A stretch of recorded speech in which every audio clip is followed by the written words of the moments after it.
जय श्री कृष्णा प्यारे विद्यार्थियों, इंस्पायर एकेडमी के यूट्यूब चैनल पे एक बार फिर से आप लोगों का स्वागत है।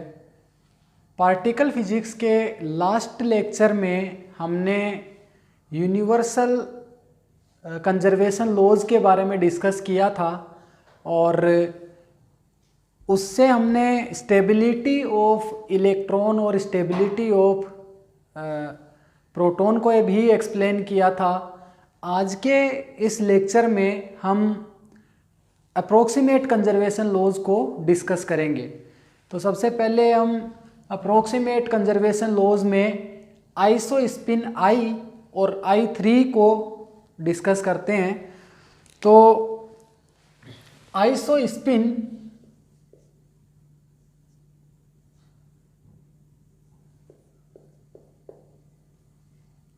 And third component of isospin, तो किस कैटेगरी में है ये? अप्रोक्सीमेट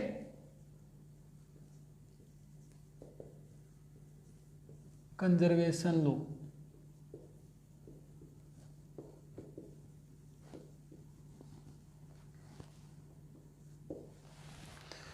तो बेसिकली जो आइसोस्पिन का कंसेप्ट है वो हाइजेनबर्ग ने 1942 में दिया था। इस आइसोस्पिन की ज़रूरत क्यों पड़ी? क्योंकि जो आइडिया था इसके पीछे, आइडिया क्या था कि इलेक्ट्रोमैग्नेटिक इंटरेक्शन में चार्ज पार्टिकल्स के बीच में डिस्टिंग्विश किया जा सकता है, लेकिन स्ट्रॉन्ग इंटरेक्शन जो होता है वो चार्ज इंडिपेंडेंट होता है। तो चार्ज इंडिपेंडेंट होने की वजह से प्रोटॉन और न्यूट्रॉन को डिस्टिंग्विश नहीं किया जा सकता। तो उनको डिस्टिंग्विश करने के लिए एक नया क्वांटम नंबर इंट्रोड्यूस किया हाइजेनबर्ग ने, जिसको आइसोस्पिन नाम दिया गया। तो इसको हम नोट कर लेते हैं। तो सबसे पहले तो 1942 bye Heisenberg.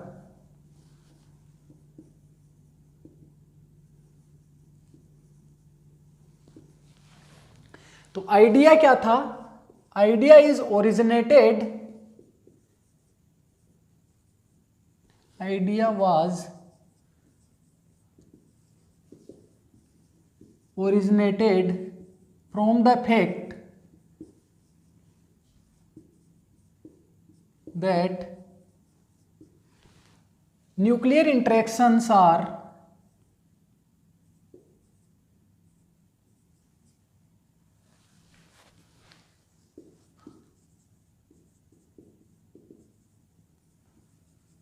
charge independent। Nuclear interaction charge independent होने के वजह से स्ट्रॉन्ग इंटरेक्शन में, so in strong interaction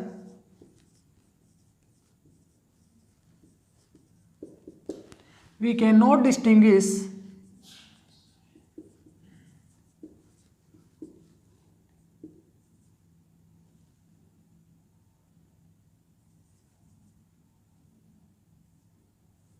between proton and neutron।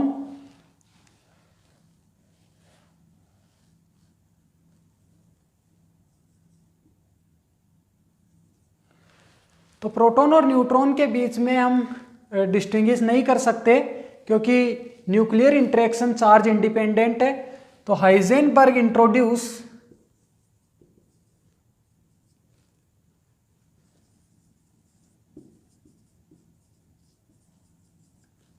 new quantum number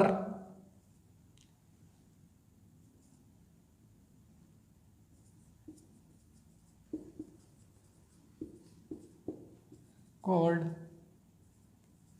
isospin. तो बेसिकली आइसोस्पिन हाइजेनबर्ग ने स्ट्रॉन्ग इंटरेक्शन में पार्टिकल्स को डिस्टिंग्विश करने के लिए इंट्रोड्यूस किया था। जनरली नेचर में जो पार्टिकल्स है वो मल्टीप्लेट्स की फॉर्म में हमें मिलते हैं। तो जो आइसोस्पिन है उसको कैसे रिप्रेजेंट करते हैं, multiplicity equal to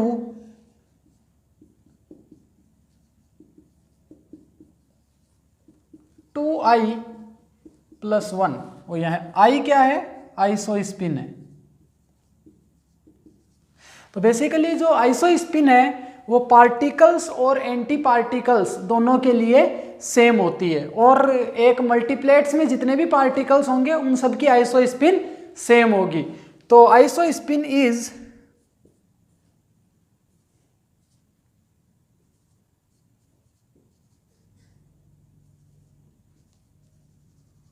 same for particle and their antiparticle. Particle और एंटी पार्टिकल दोनों के लिए आइसोस्पिन सेम होगी। ओके, तो अब आइसोस्पिन कैसे कैलकुलेट करें, उसके लिए तरीका मैंने तुम्हें बता दिया। मल्टीप्लिसिटी कितनी है, वो मल्टीप्लिसिटी को 2i प्लस 1 के बराबर रख दो और i की वैल्यू कैलकुलेट कर लो। तो अब हम आइसोस्पिन कैलकुलेट करते हैं। तो ये हेड्रॉन्स के लिए होगा, क्योंकि मैंने तुम्हें बताया कि आइसोस्पिन का कंसेप्ट है वो स्ट्रॉन्ग इंटरेक्शन में जो चार्ज इंडिपेंडेंट होने की वजह से प्रोटॉन और न्यूट्रॉन्स के बीच में डिस्टिंग्विश नहीं कर पाने की वजह से इसको इंट्रोड्यूस किया गया था। इसलिए आइसोस्पिन हेड्रॉन्स के लिए ही आइसोस्पिन एग्जिस्ट करेगी, लेप्टॉन्स के लिए आइसोस्पिन की वैल्यू 0 होगी। तो सबसे पहले हम बात करें मेसॉन्स की।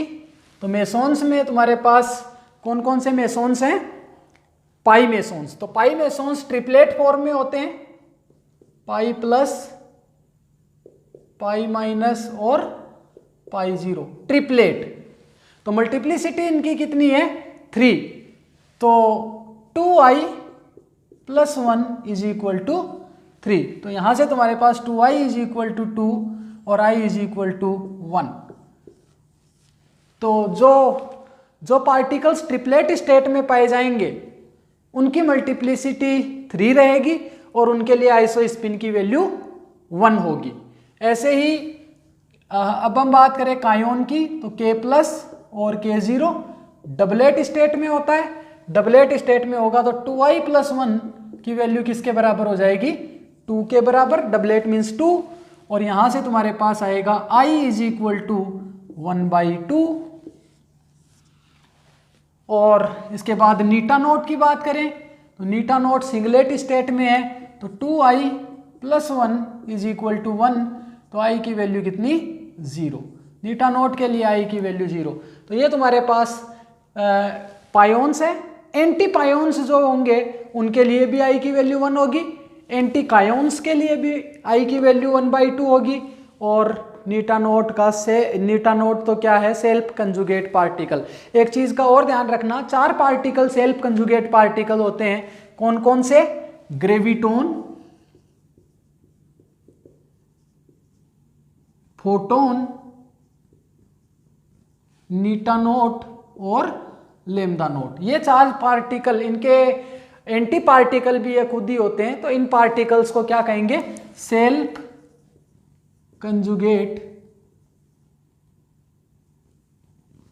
पार्टिकल्स। ओके, तो नीटा नोट सेल्फ कंजुगेट पार्टिकल है, तो इसके एंटी पार्टिकल की आइसोस्पिन भी क्या होगी, 0। ऐसे ही अगर हम बात करें सिग्माज की, अब हम हाइपरॉन्स पे आते हैं, न्यूक्लियॉन्स पे आते हैं। न्यूक्लियॉन्स तुम्हारे पास कितने हैं,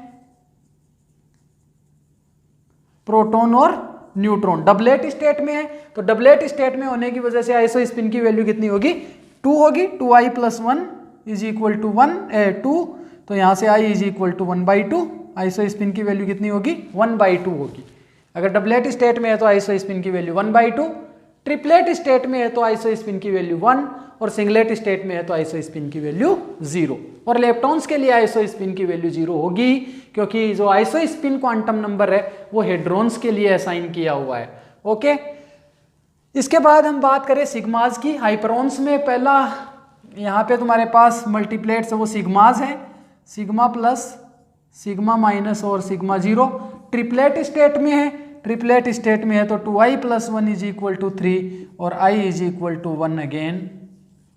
फिर इसके बाद कैस्केड 0 और कैस्केड माइनस, ये डबलेट स्टेट में है तो 2i + 1 इज इक्वल टू 2 तो i इज इक्वल टू कितना 1/2।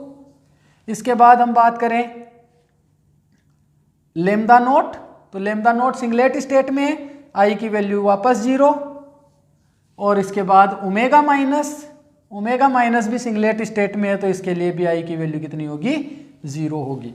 ओके, तो ये हमने i की वैल्यू कैलकुलेट कर ली। इनके एंटी पार्टिकल्स के लिए भी i की वैल्यू सेम ही होगी। जितने पार्टिकल्स के लिए हमने i की वैल्यू कैलकुलेट की है उनके एंटी पार्टिकल्स के लिए भी i की वैल्यू सेम ही होगी। हमने डिस्कस किया है कि i की वैल्यू पार्टिकल्स और एंटी पार्टिकल्स के लिए सेम होगी, सभी हेड्रॉन्स और एंटी हेड्रॉन्स के लिए सेम होगी। इसके बाद हम बात करें i की, तो i जो है वो एब्स्ट्रैक्ट स्पेस में रिप्रेजेंट होने वाली quantity, i is represented in abstract space.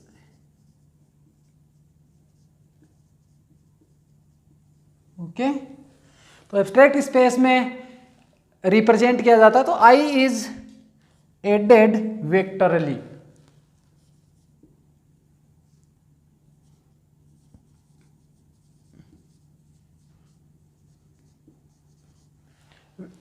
अगर तुम्हें आइसो स्पिन का एडिशन करना है तो उसका वेक्टर एडिशन होगा, ना कि अलजेब्रिक एडिशन होगा। इसके बाद हम बात करें third component of iso spin. तो थर्ड कंपोनेंट है आइसो स्पिन का, वो क्या है, वो आइसो स्पिन का किसी स्पेसिफिक डायरेक्शन में कंपोनेंट होगा जिसको हम I3 से रिप्रेजेंट करते हैं। तो I3 is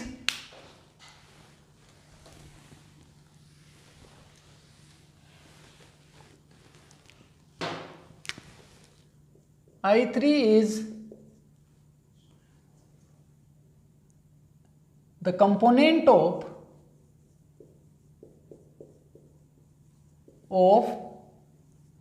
isospin of I in any specific direction।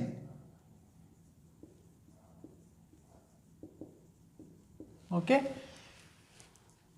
तो जो I3 है इसकी वैल्यू क्या होगी वो ध्यान से देखें। I की वैल्यू जो होगी वो I3 क्या होगी -I2 + I in steps of 1, यानी I से -I तक इन स्टेप्स ऑफ 1 या -I से I तक इन स्टेप्स ऑफ 1, यानी एक का गैप होगा और अगला नंबर आएगा। ओके, तो अब जो पार्टिकल्स हैं, हेड्रॉन्स हैं, उनके लिए I3 की वैल्यू हमें असाइन करनी है। तो उसको कैसे असाइन करेंगे उसको देखें।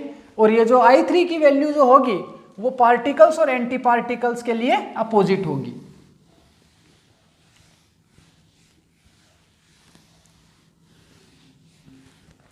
तो particle and anti particles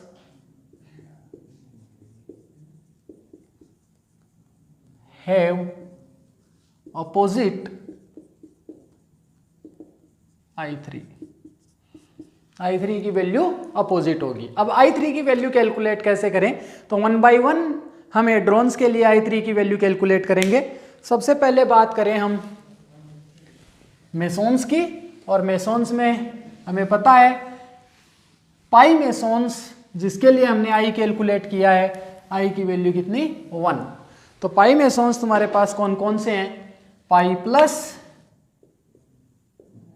pi minus और पाई 0। तो मैंने यहाँ पे चार्ज डिक्रीजिंग ऑर्डर में रखा हुआ है। मैक्सिमम चार्ज पाई प्लस पे कितना 1, उससे कम न्यूट्रल 0, उससे कम -1। ओके, तो डिक्रीजिंग ऑर्डर में मैंने चार्ज रखा हुआ है। I की वैल्यू यहाँ पे कितनी है 1। इन तीनों पार्टिकल्स के लिए I की वैल्यू सेम ठीक। अब I3 की वैल्यू क्या होगी, I3 की वैल्यू मैंने तुम्हें बताया था प्लस I से minus I in steps of 1। तो मैक्सिमम वैल्यू +1 और प्लस I से माइनस I कितना हो जाएगा -1, और स्टेप्स 1 का स्टेप रखेंगे तो बीच में एक वैल्यू और आ जाएगी कितनी 0।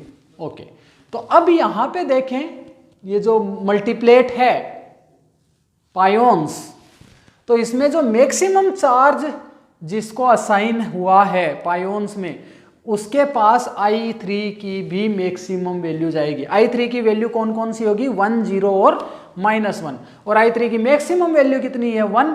वो किसको असाइन होगी, जिस पायोन पे सबसे ज्यादा चार्ज होगा।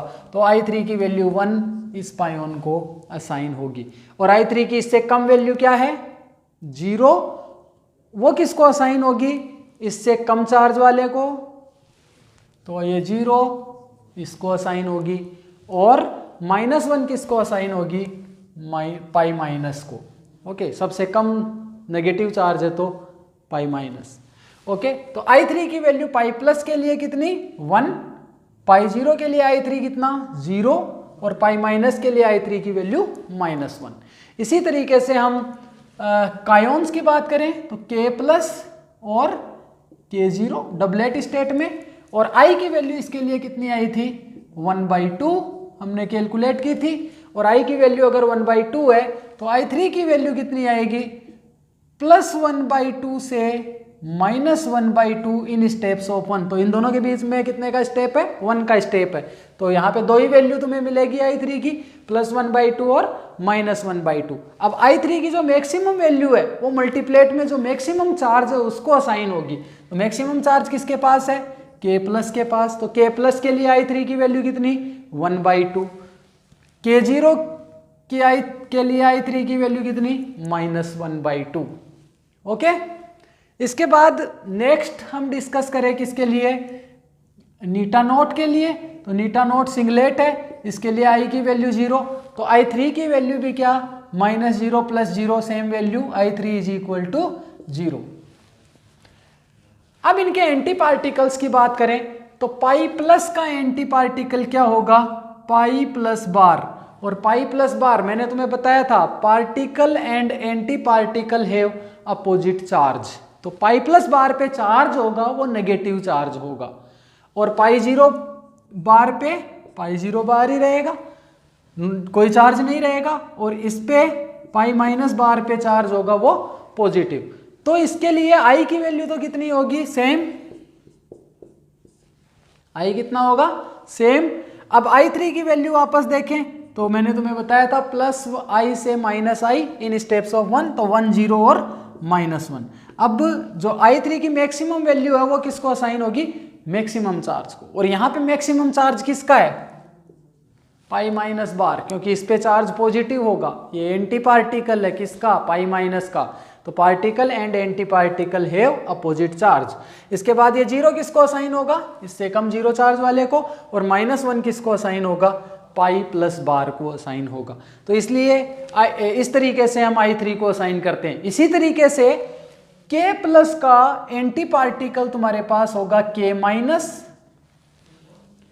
K प्लस का एंटी पार्टिकल K माइनस, और K0 का एंटी पार्टिकल क्या K0 बार। और I की वैल्यू इनके लिए भी, क्योंकि पार्टिकल और एंटी पार्टिकल के लिए I की वैल्यू सेम होती है, तो I = कितना 1/2। तो I3 की वैल्यू क्या होनी चाहिए +1/2 और -1/2।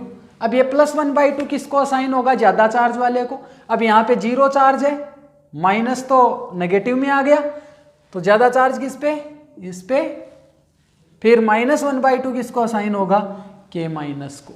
तो ध्यान रहे कि हमें 0 चार्ज और माइनस चार्ज, यानी 0 को बड़ा मानना है -1 से, उस तरीके से हमें इसको असाइन करना है। ओके, इसके बाद हम बात करें कायोन्स के बाद में नीटा नोट का एंटी पार्टिकल भी नीटा नोट ही होता है, उसके लिए भी I की वैल्यू 0 और I3 की वैल्यू 0 होगी। ओके, इसके बाद नेक्स्ट हम चलते हैं किस पे न्यूक्लियॉन्स पे, और न्यूक्लियॉन्स तुम्हारे पास कौन कौन से हैं प्रोटॉन और न्यूट्रॉन।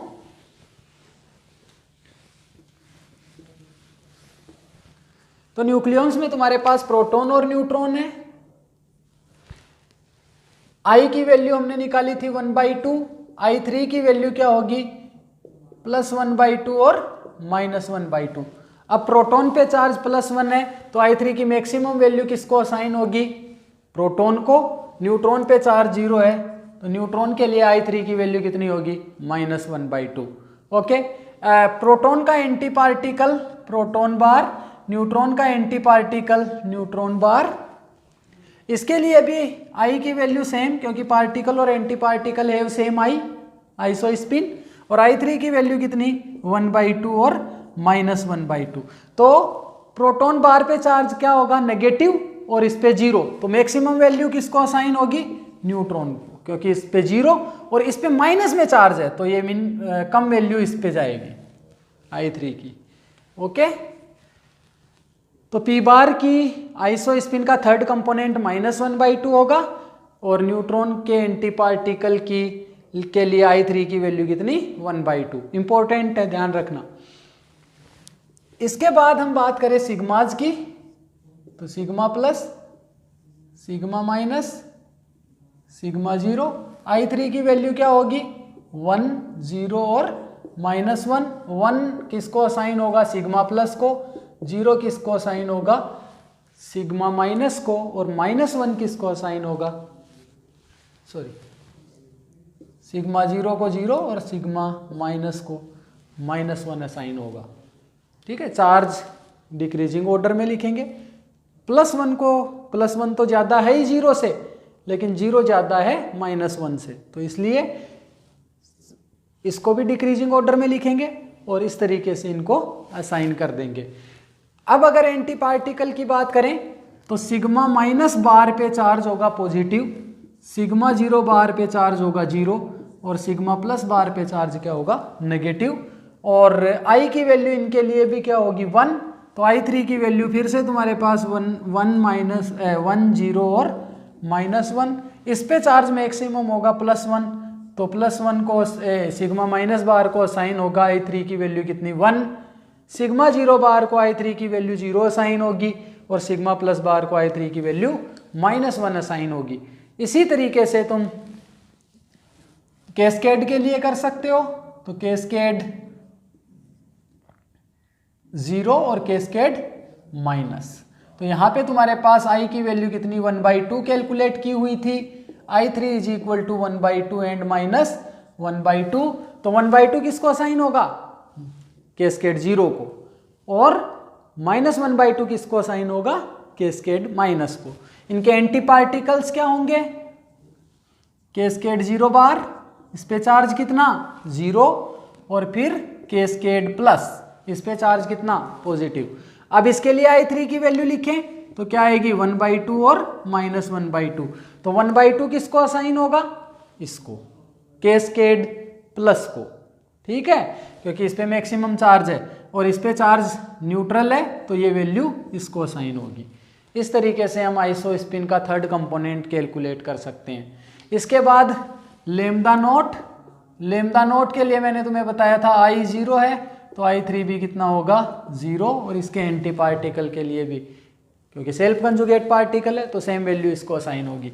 और इसी तरीके से ओमेगा माइनस के लिए I भी 0 और I3 भी 0 और ओमेगा प्लस के लिए भी यही वैल्यू तुम्हें मिलेगी। ओके, तो इस तरीके से हम पार्टिकल्स और एंटी पार्टिकल्स के लिए आइसोस्पिन और आइसोस्पिन का थर्ड कंपोनेंट असाइन कर सकते हैं। हेड्रॉन्स के लिए, लेप्टॉन्स के लिए I की वैल्यू 0, I3 की वैल्यू 0। ओके, अब जो I3 है वो अलजेब्रिकली एडिटिव क्वांटिटी है। I3 is algebraically additive quantity और I3 जो है वो पार्टिकल और एंटी पार्टिकल के लिए अपोजिट होगा, जैसा कि मैंने तुम्हें बताया था। और आइसोस्पिन की वैल्यू पार्टिकल और एंटी पार्टिकल के लिए सेम होगी।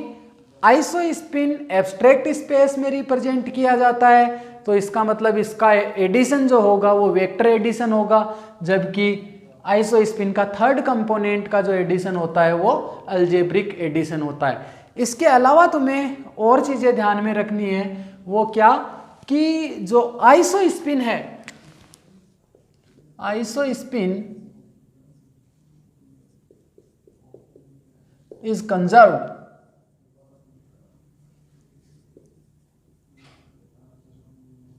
इन strong interaction.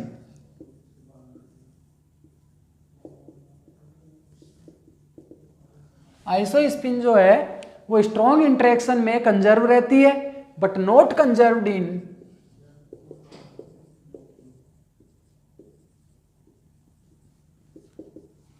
Electromagnetic and weak interaction. तो आइसोस्पिन की वैल्यू स्ट्रॉन्ग इंटरेक्शन में कंजर्व रहेगी, आइसोस्पिन है वो स्ट्रॉन्ग इंटरेक्शन में कंजर्व रहेगा, और इलेक्ट्रोमैग्नेटिक और वीक इंटरेक्शन में इसका वॉइलेशन हो सकता है। ओके, इसके बाद I3 is conserved in strong and electromagnetic interaction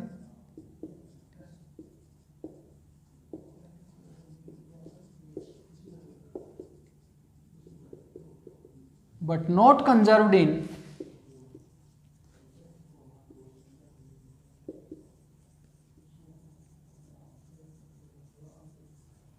weak interaction।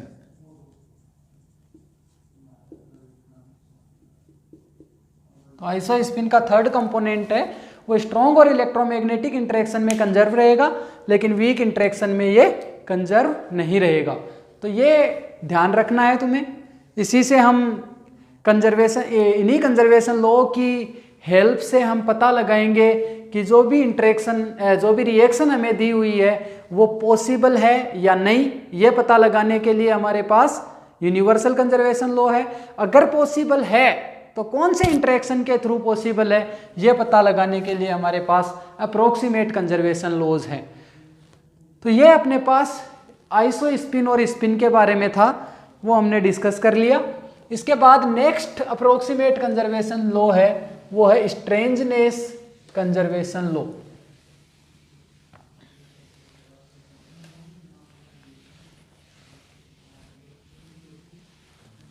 तो नेक्स्ट क्या है,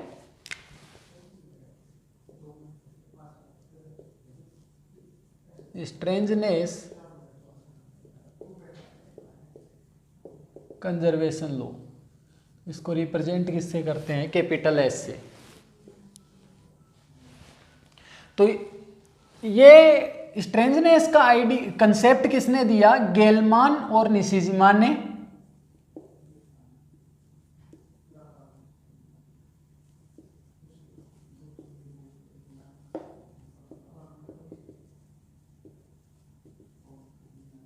इन 1953।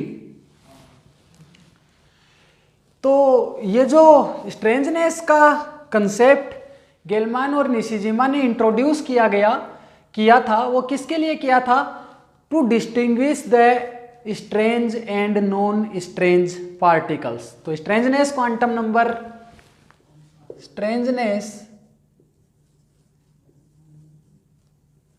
Quantum number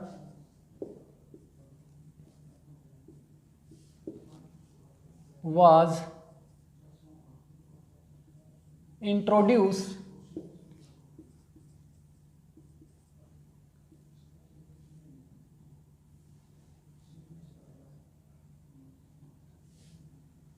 for differentiate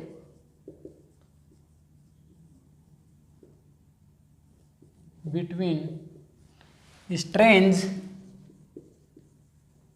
and non strange particle.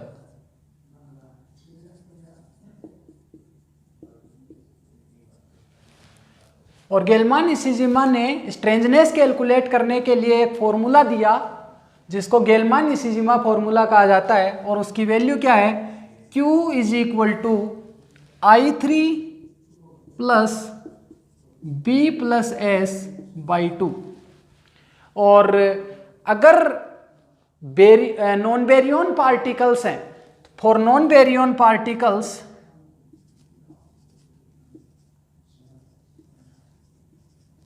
ये formula Q is equal to I3 plus S by two हो जाएगा, क्योंकि B इज इक्वल टू क्या होगा, 0। Okay, तो यहां पे इस फॉर्मूले में I3 क्या है, थर्ड कंपोनेंट ऑफ आइसोस्पिन या कंपोनेंट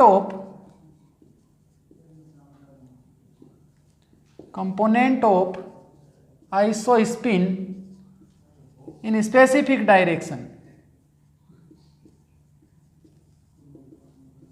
ओके, और S क्या है, strangeness,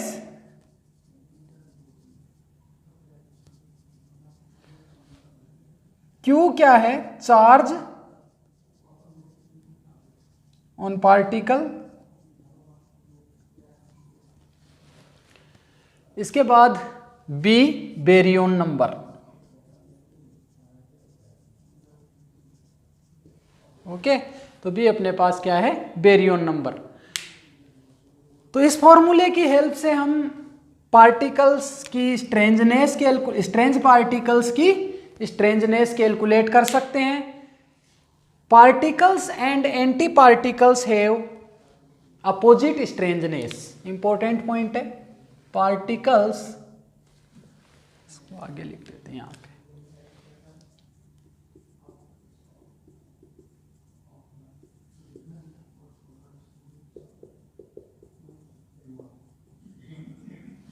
have opposite strangeness। Okay, तो ये सारी चीजें तुम्हें पता होनी चाहिए। अब हम स्ट्रेंजनेस कैलकुलेट करेंगे। तो स्ट्रेंजनेस कैलकुलेट करने के लिए हम गेलमान इशिजिमा फॉर्मूले का यूज करेंगे।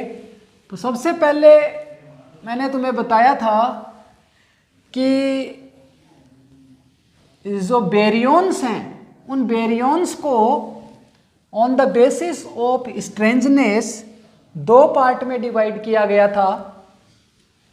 एक पार्ट था न्यूक्लियॉन्स और दूसरा पार्ट था हाइपरॉन्स। तो सबसे पहले हम हाइपरॉन्स की स्ट्रेंजनेस कैलकुलेट करते हैं। तो हाइपरॉन्स में अपने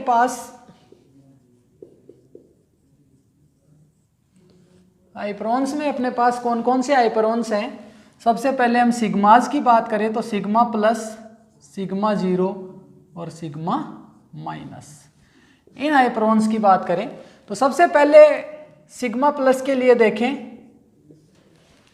फॉर्मूला हमारे पास है Q is equal to I3 plus B plus S by two. तो सिग्मा प्लस के लिए चार्ज की वैल्यू कितनी है, +1 इज इक्वल टू, और I3 की वैल्यू सिग्मा प्लस के लिए हमने कैलकुलेट की थी, कितनी आएगी, I3 की वैल्यू +1। सिग्मा प्लस है, I की वैल्यू 1, तो I3 की वैल्यू 1, 0 और -1, और मैक्सिमम वैल्यू मैक्सिमम चार्ज वाले पार्टिकल को असाइन होगी तो I3 की value +1 plus sigma plus baryon है, और बेरियन के लिए बेरियन क्वांटम नंबर कितना 1, तो baryon number 1 plus S by 2, और यहाँ से 1 से 1 कैंसिल, तो यहाँ से तुम्हारे पास क्या आएगा 1 plus S by 2 is equal to 0, और यहाँ से S इज इक्वल टू -1। तो सिग्मा प्लस के लिए S की वैल्यू कितनी, -1। इसी तरीके से सिग्मा जीरो के लिए देखें, तो सिग्मा जीरो के लिए अगर हम देखें तो चार्ज की वैल्यू कितनी है, 0 इज इक्वल टू, चार्ज की जगह 0 इज इक्वल टू I3 भी कितना होगा 0 प्लस 0, I3 की वैल्यू 0, क्योंकि I3 की 3 वैल्यू होगी, +1, 0 और -1, तो I3 की वैल्यू 0, 0 I सिग्मा 0 को असाइन होगा। B की वैल्यू 1, क्योंकि ये बेरियन है, और S डिवाइड बाई 2, तो यहाँ से क्या आएगा, 2 इधर आके मल्टीप्लाई होगा, 0, 1 plus S is equal to 0, तो S इज इक्वल टू -1। और ऐसे ही तुम कैलकुलेट करोगे सिग्मा माइनस के लिए तो चार्ज कितना -1, I3 की वैल्यू कितनी -1 प्लस B की वैल्यू 1 प्लस S/2, -1 से -1 cancel, S is equal to -1। तो सिग्माज के लिए S की स्ट्रेंजनेस की वैल्यू कितनी आएगी -1 तीनों के लिए, S इज इक्वल टू कितना -1 सभी के लिए। अब इनके एंटी पार्टिकल्स की बात करें तो सबसे पहले एंटी पार्टिकल्स में सिग्मा प्लस बार। ओके, तो सिग्मा प्लस बार पे चार्ज कितना होगा नेगेटिव, तो Q इज इक्वल टू होगा -1 और I3 की वैल्यू कितनी होगी, I3 की वैल्यू कितनी होगी, तो जैसा कि मैंने तुम्हें बताया था सिग्मा माइनस बार चार्ज नेगेटिव,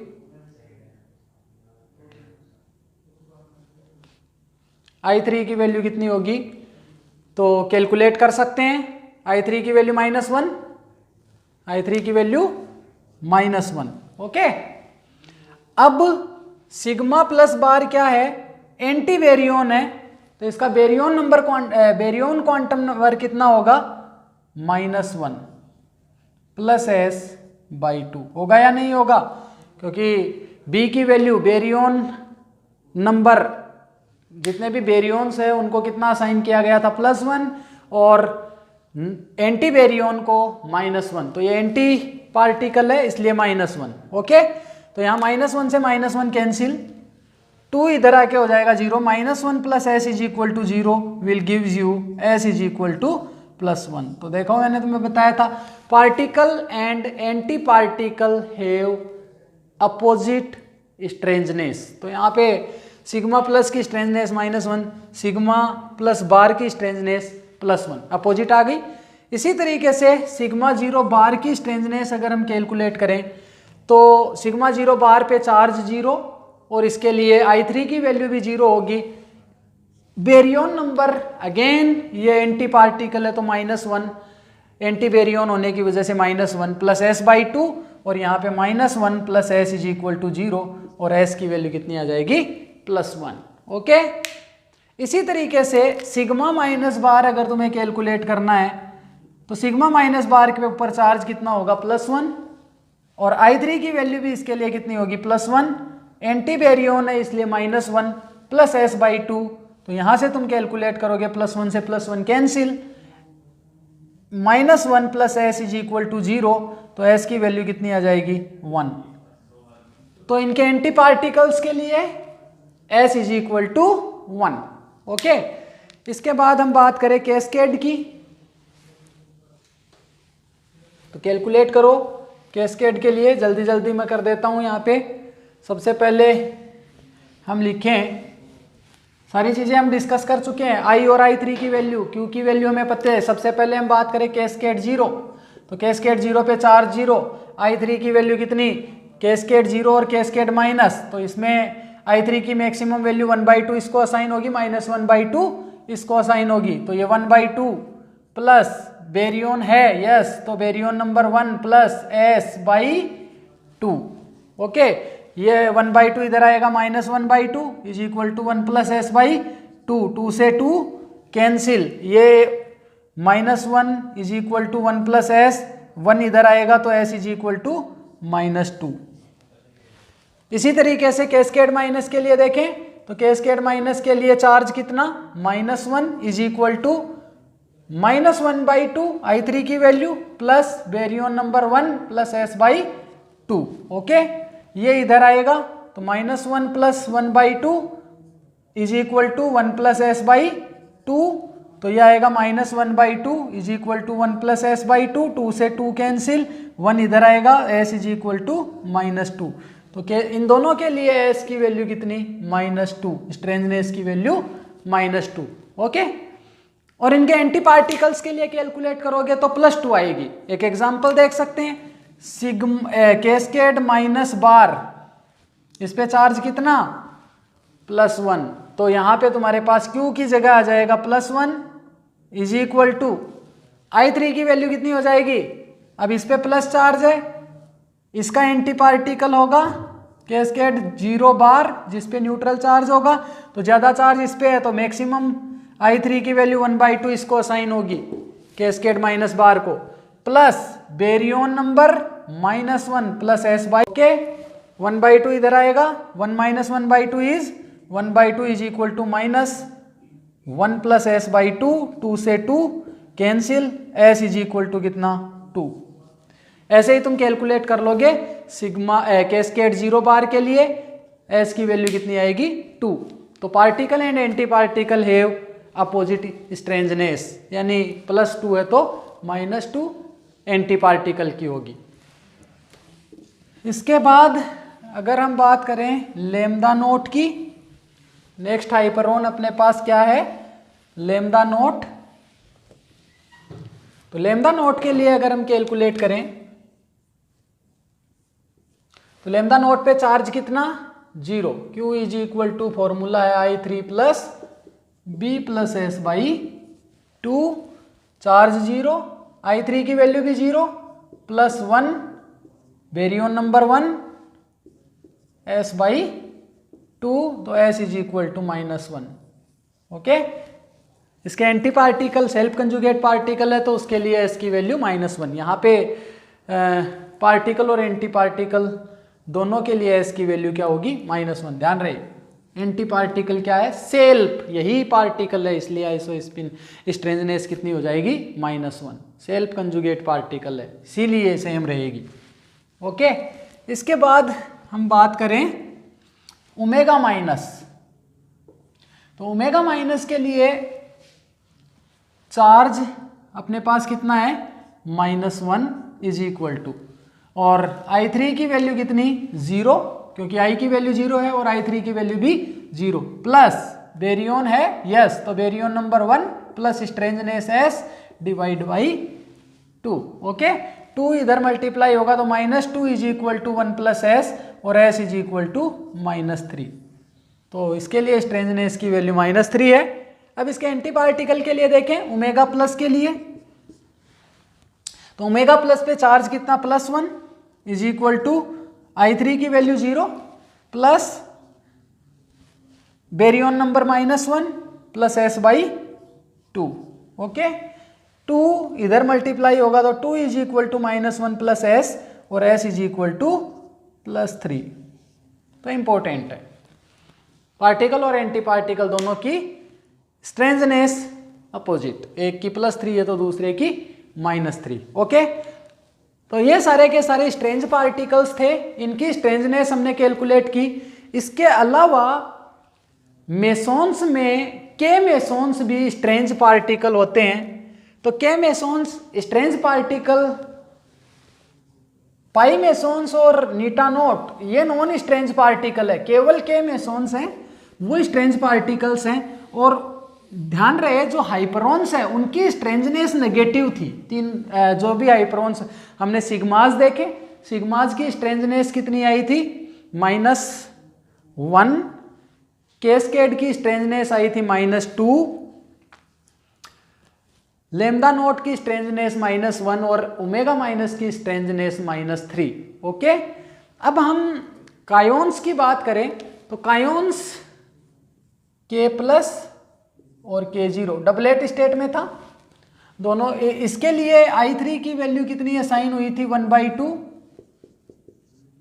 और इसके लिए कितनी असाइन हुई थी -1/2। ओके, अब हम फॉर्मूला देखें Q is equal to I3 plus B plus S/2।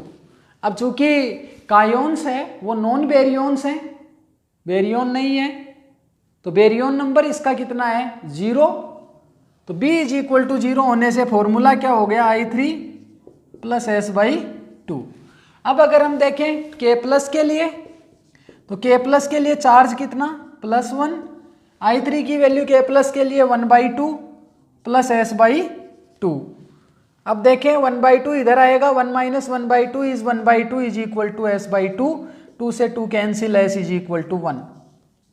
In the same way calculate कर सकते हैं K0 के लिए, K0 पे charge 0 is equal to I3 की वैल्यू -1/2, -1/2 होगी I3 की वैल्यू K0 के लिए, प्लस S/2, नॉन वेरियोन है तो B = 0, तो यहाँ से 1/2 इधर आएगा तो प्लस का हो जाएगा S/2, 2 से 2 कैंसिल, S = 1।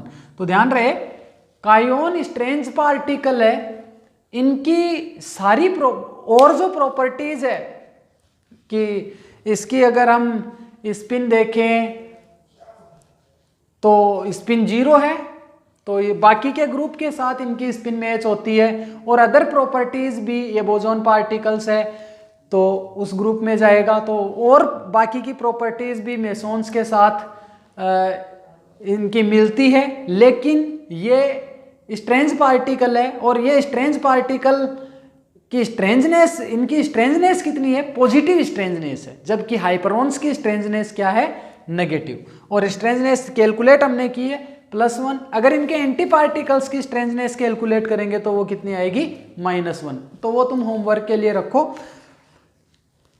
इस तरीके से हम स्ट्रेंजनेस कैलकुलेट कर सकते हैं गेलमान-निशिजिमा फॉर्मूला का यूज करते हुए। अब स्ट्रेंजनेस जो है वो भी अलजेब्रिकली एडिटिव क्वांटिटी है।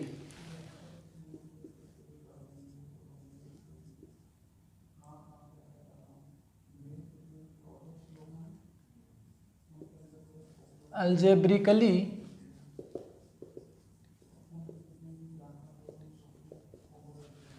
Particles and anti particles have opposite strangeness. और इसके बाद हम बात करें तो एक और इम्पोर्टेंट पॉइंट है कि strangeness remains conserved in electromagnetic and strong interaction but not conserved in weak interaction. तो स्ट्रेंजनेस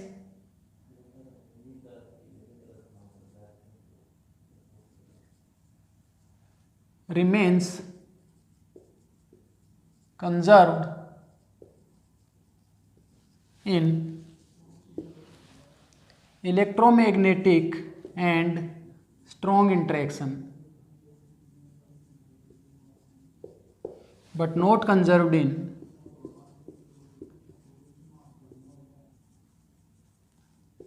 weak interaction। और इसके लिए अगर हम जनरल रूल लिखे किसी भी रिएक्शन के लिए, अगर डेल्टा एस की वैल्यू 0 है तो इंटरेक्शन कैसा होगा, इलेक्ट्रोमैग्नेटिक और स्ट्रॉन्ग। ओके, या तो इलेक्ट्रोमैग्नेटिक इंटरेक्शन होगा या फिर स्ट्रॉन्ग इंटरेक्शन होगा, क्योंकि स्ट्रेंजनेस अगर कंजर्व होगी तो इलेक्ट्रोमैग्नेटिक या स्ट्रॉन्ग इंटरेक्शन दोनों हो सकते हैं। इलेक्ट्रोमैग्नेटिक इंटरेक्शन में और स्ट्रॉन्ग इंटरेक्शन में स्ट्रेंजनेस कंजर्व रहती है। अब अगर डेल्टा एस की वैल्यू तुम्हारे पास 1 के बराबर आ जाए तो स्ट्रेंजनेस वायलेट होगी और इंटरेक्शन वीक इंटरेक्शन होगा। ठीक है, क्योंकि वीक इंटरेक्शन में स्ट्रेंजनेस वायलेट हो सकती है। लेकिन अगर डेल्टा एस की वैल्यू ग्रेटर देन 1 आ गई तो इसका मतलब reaction is not possible, reaction is not possible. तो ये थंब रूल है, इनको ध्यान में रखना। तो ये तुम्हारे पास सारी की सारी कहानी है वो स्ट्रेंजनेस के लिए थी। इसके बाद next conservation law, approximate conservation law पे अगर हम चले तो वह हाइपर चार्ज कंजर्वेशन लॉ।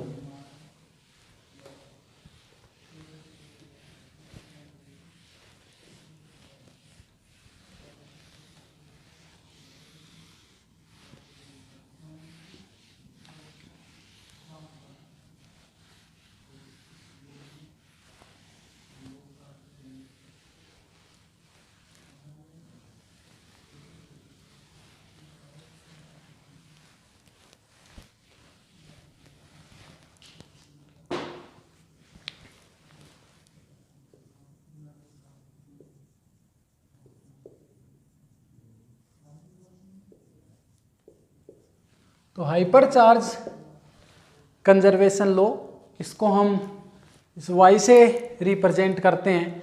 और बेसिकली हाइपर चार्ज को कैसे डिफाइन किया जाता है, y = 2 times average charge on मल्टीप्लेट्स।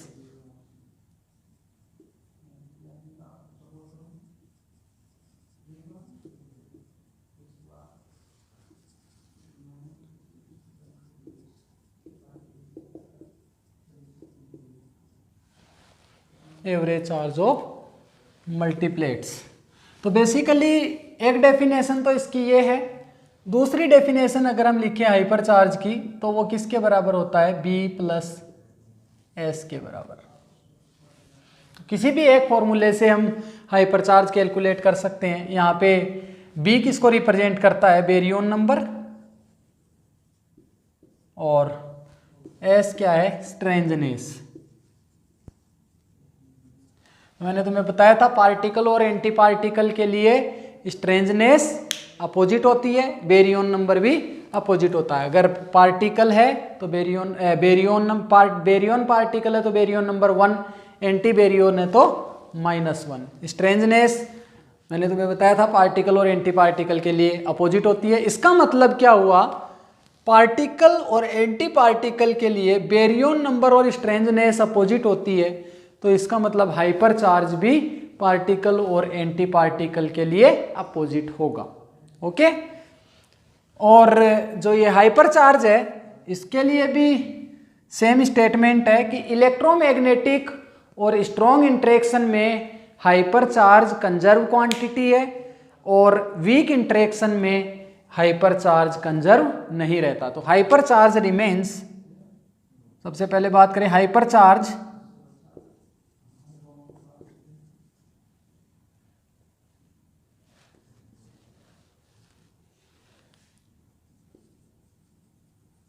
remains conserved in electromagnetic and strong interaction but not conserved in weak interaction। Okay. और दूसरा hyper charge is algebraically additive quantity.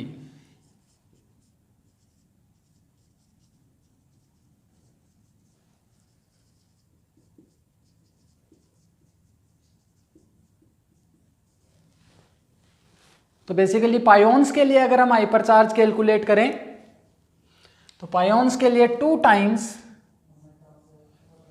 पायोन्स तुम्हारे पास pi plus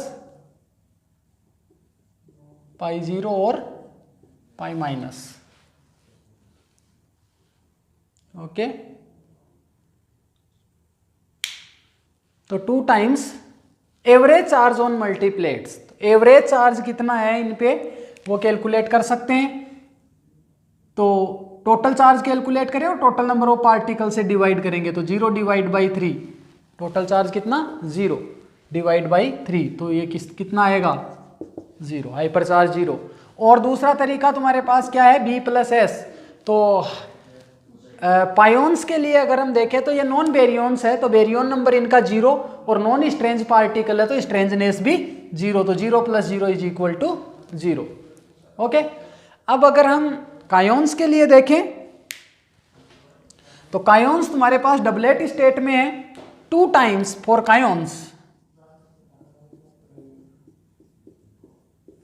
तो कायोन्स के लिए अगर हम देखें तो हाइपर चार्ज y की वैल्यू जो होगी 2 टाइम्स एवरेज चार्ज और ऑन मल्टीप्लेट्स। 2 पार्टिकल है, दोनों पे टोटल चार्ज कितना 1 डिवाइड बाई 2, तो हाइपर चार्ज की वैल्यू कितनी आ जाएगी 1। और अगर हम y की वैल्यू B प्लस एस से कैलकुलेट करें तो कायोन्स है वो नॉन बेरियन है तो बेरियन नंबर इनका 0 और इनके लिए स्ट्रेंजनेस हमने कैलकुलेट की, दोनों ही पार्टिकल के लिए स्ट्रेंजनेस 1, तो y की वैल्यू कितनी आएगी 1। तो इस तरीके से हम हाइपर चार्ज कैलकुलेट कर सकते हैं। दोनों ही फॉर्मूले हाइपर चार्ज के लिए वैलिड है। ओके। इसके बाद अपने पास नेक्स्ट कंजर्वेशन लॉ है, वो है charge conservation law, charge conjugation law. Charge conjugation, उससे पहले हम पेरिटी के बारे में डिस्कस कर लेते हैं, क्योंकि पेरिटी के बारे में हम बहुत पहले ही डिस्कस कर लिए थे। Next conservation law, approximate conservation law में हम डिस्कस करें पेरिटी कंजर्वेशन लॉ।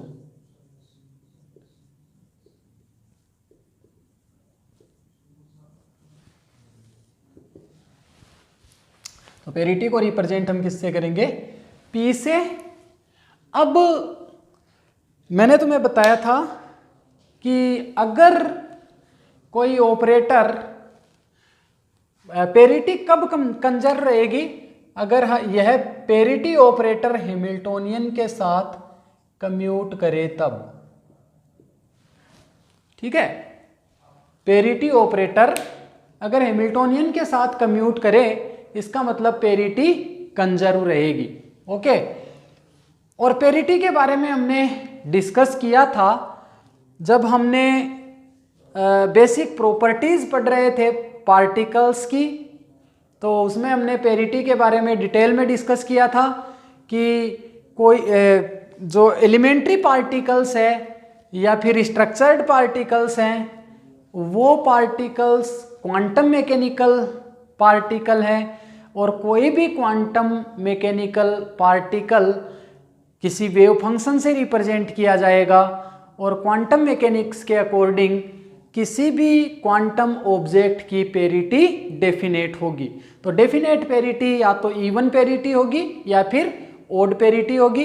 तो अगर वेव फंक्शन को स्फेरिकल कोऑर्डिनेट सिस्टम में रिप्रेजेंट करें या फिर कार्टेशियन कोऑर्डिनेट सिस्टम में रिप्रेजेंट करें, दोनों ही केस में हमें पेरिटी कैलकुलेट करना आता है। ये सारी चीज़ें हम डिस्कस कर चुके हैं। और इसके साथ ही अगर पेरिटी कंजर्व है तो हैमिल्टोनियन के साथ पेरिटी ऑपरेटर कम्यूट करेगा। ओके, इसके बाद पेरिटी है वो मैंने तुम्हें बता दिया था multiplicative in nature. Parity multiply होगी। तो पेरिटी को अगर तुम्हें पेरिटी कंजर्वेशन चेक करना है तो पेरिटीज को लेफ्ट हैंड साइड की पेरिटीज को मल्टीप्लाई करेंगे, राइट हैंड साइड की रिएक्शन के राइट हैंड साइड की पेरिटीज को मल्टीप्लाई करेंगे। अगर दोनों बराबर है तो पेरिटी कंजर्व रहेगी। लेकिन जो पेरिटी है वो भी कंजर्व रहेगी इन स्ट्रॉन्ग एंड इलेक्ट्रोमैग्नेटिक इंटरेक्शन। तो पेरिटी कंजर्व रहेगी स्ट्रॉन्ग और इलेक्ट्रोमैग्नेटिक इंटरेक्शन में, but not conserved in weak interaction. तो एक चीज हमेशा ध्यान रखें कि जो हमने आइसोस्पिन पढ़ा था, तो आइसोस्पिन केवल एक ऐसा अप्रोक्सीमेट कंजर्वेशन लॉ है जो कि स्ट्रॉन्ग इंटरेक्शन में कंजर्व रहता है, इलेक्ट्रोमैग्नेटिक और वीक इंटरेक्शन में वो कंजर्व नहीं रहता या फिर वोलेट होता है। इसके अलावा जितने भी अप्रोक्सीमेट कंजर्वेशन लॉ है वो स्ट्रॉन्ग और इलेक्ट्रोमैग्नेटिक इंटरेक्शन में कंजर्व रहेंगे और वीक इंटरेक्शन में वो कंजर्व नहीं रहेंगे, या फिर यूँ कहें कि वीक इंटरेक्शन में वोलेट होंगे। तो ये सभी अप्रोक्सीमेट कंजर्वेशन लॉज के लिए है ये स्टेटमेंट, केवल आइसोस्पिन को छोड़ के। कौन सा स्टेटमेंट? कि conserved in all approximate conservation laws के लिए कि सारे के सारे अप्रोक्सीमेट कंजर्वेशन लॉ स्ट्रॉन्ग और इलेक्ट्रोमैग्नेटिक इंटरेक्शन में तो कंजर्व रहेंगे और वीक इंटरेक्शन में कंजर्व नहीं रहेंगे, केवल आइसोस्पिन को छोड़ के। आइसोस्पिन के अलावा आइसोस्पिन केवल एक ऐसा अप्रोक्सीमेट कंजर्वेशन लॉ है जो स्ट्रॉन्ग इंटरेक्शन में कंजर्व रहता है और इलेक्ट्रोमैग्नेटिक और वीक इंटरेक्शन दोनों में ही कंजर्व नहीं रहता। ओके, तो इसके बाद में हम थोड़ा थोड़ा और डिस्कस कर ले चार्ज कंजुगेशन और टाइम रिवर्सल के बारे में। हालांकि ये ज़्यादा इम्पोर्टेंट नहीं है, लेकिन फिर भी थोड़ा सा इसको डिस्कस कर लें। Charge conjugation,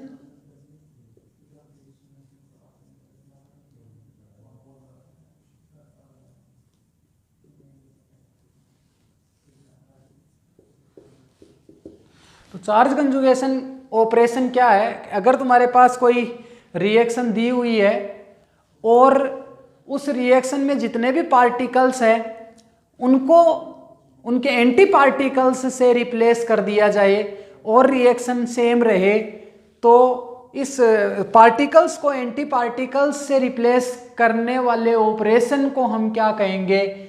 charge conjugation operation. तो बेसिकली अगर ये C एक ऑपरेटर है, चार्ज कंजुगेशन ऑपरेटर, अगर मैं इसको पाई प्लस पे ऑपरेट कर दूं, पाई प्लस क्या है? पायोन, तो ये क्या करेगा? इस पाई प्लस को एंटी पार्टिकल में कन्वर्ट कर देगा, पाई प्लस बार में। इसी तरीके से अगर इस चार्ज कंजुगेशन को मैं ऑपरेट कर दूं किस पे? के प्लस पे, कायोन पे, तो यहां पे ये तुम्हें क्या देगा? के माइनस देगा। ओके, यानी पार्टिकल को ये एंटी पार्टिकल से रिप्लेस कर देता है।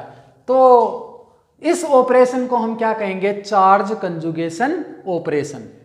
और अगर किसी रिएक्शन में पार्टिकल्स को एंटी पार्टिकल से रिप्लेस कर दिया जाए तो रिएक्शन में कोई चेंज ना आए, तो हम कहेंगे चार्ज कंजुगेशन क्या है? कंजर्व है। तो ये फिर चार्ज कंजुगेशन के बारे में भी बात करें तो चार्ज कंजुगेशन जो है वो कंजर्व रहेगा किस में? स्ट्रॉन्ग इंटरेक्शन और इलेक्ट्रोमैग्नेटिक इंटरेक्शन में, और वीक इंटरेक्शन में ये वॉयलेट होगा। और इसके बाद नेक्स्ट अपने पास है टाइम रिवर्सल।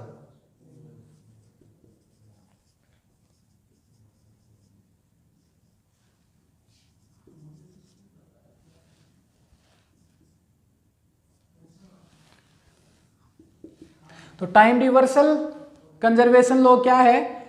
तो टाइम रिवर्सल ऑपरेशन क्या है? अगर टाइम को रिप्लेस कर दिया जाए -t से, यानी the operation in which t is replaced by -t, this operation is known as time reversal operation. और टाइम रिवर्सल ऑपरेशन जो है, टाइम रिवर्सल कंजर्वेशन लॉ है, टाइम रिवर्सल जो है वो कंजर्व क्वांटिटी रहेगी किसमें? स्ट्रॉन्ग इंटरेक्शन और इलेक्ट्रोमैग्नेटिक इंटरेक्शन में, और वीक इंटरेक्शन में ये कंजर्व नहीं रहेगा।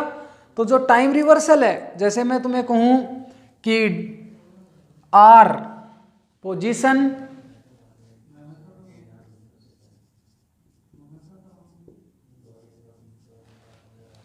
ठीक है, एक्सीलरेशन, ठीक, फोर्स, इनमें टाइम रिवर्सल कंजर्व रहता है। क्यों कंजर्व रहता है? क्योंकि पोजीशन में t नहीं आता। एक्सीलरेशन तुम्हारे पास क्या होता है? d2r अपॉन या d2x अपॉन dt2, और t को अगर -t से रिप्लेस करेंगे तो इस एक्सप्रेशन पे कोई फर्क नहीं पड़ेगा। इसी तरीके से फोर्स के एक्सप्रेशन में भी अगर t को -t से रिप्लेस कर दें तो t पे एक्सप्रेशन में कोई फर्क नहीं पड़ेगा। तो इनमें टाइम रिवर्सल कंजर्व रहता है। जबकि अगर हम बात करें मोमेंटम की,